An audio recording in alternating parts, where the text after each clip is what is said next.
ব্যস্ত শহরের কোলাহলের মাঝেও কখনো কখনো এমন কিছু দৃশ্য চোখে পড়ে যা এক মুহূর্তেই মন ছুঁয়ে যায়। সামাজিক মাধ্যমে ভাইরাল হওয়া একটি ছোট্ট ভিডিওতে দেখা গেছে রাস্তার ধারে একটি বন্ধ দোকানের সামনে বসে আছেন সাদা দাড়িওয়ালা এক বৃদ্ধ।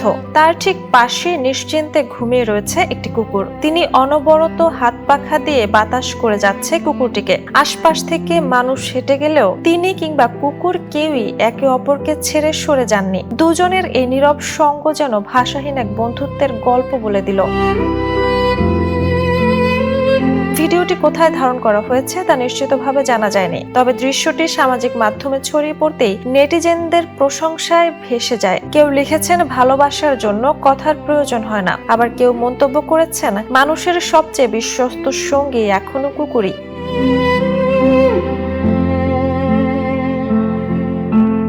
মাত্র কয়েক সেকেন্ডের এই ভিডিও মনে করিয়ে দিয়েছে কখনো কখনো সবচেয়ে সুন্দর সম্পর্কগুলো গড়ে ওঠে কোনো শব্দ ছাড়াই। Jhuma Mridha, the news. দেশে দেশে সবার সাথে দ্য নিউজ।